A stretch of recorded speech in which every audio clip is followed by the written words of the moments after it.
pengobatan alternatif.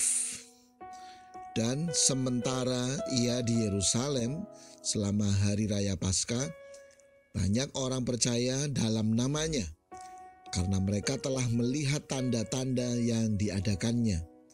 Tetapi Yesus sendiri tidak mempercayakan dirinya kepada mereka karena ia mengenal mereka semua.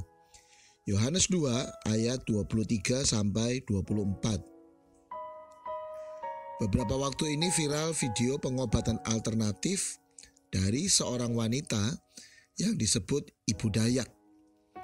Dengan mengandalkan minyak ramuan sendiri, terlihat bagaimana orang-orang dengan berbagai kelainan tubuh dapat dinormalkan kembali, seperti kelainan tulang, cacat sejak lahir, dan berbagai kasus lainnya yang secara medis modern sulit disembuhkan.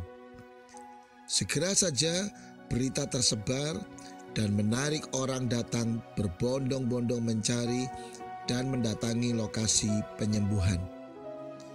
Orang yang datang pada umumnya adalah orang-orang sakit yang sudah tidak punya harapan sembuh melalui cara biasa. Mereka adalah orang sakit yang membutuhkan pengobatan alternatif, dan biasanya adalah orang-orang yang tidak peduli caranya, yang penting sembuh.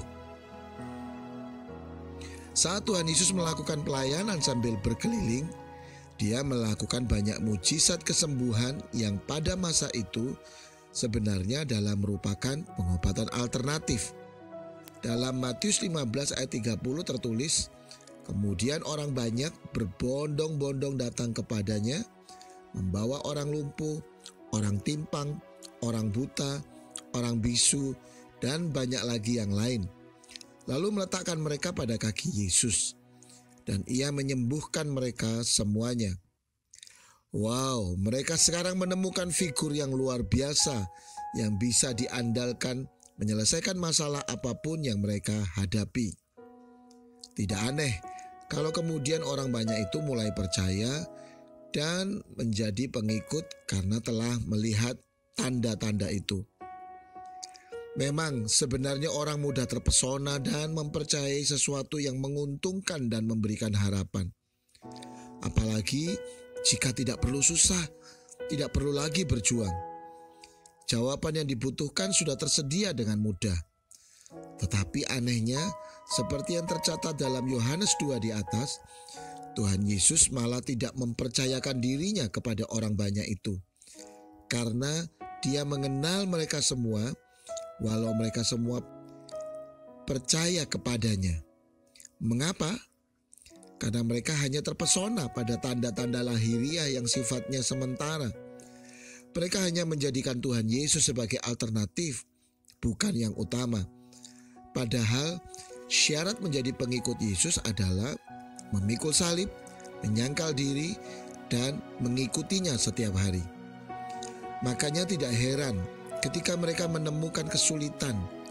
Banyak dari murid-murid itu yang mengundurkan diri, seperti yang tercatat dalam Yohanes 6 ayat 66. Mereka tidak sampai pada hakikat Yesus Kristus sebagai firman hidup yang memberikan jawaban yang bersifat kekal.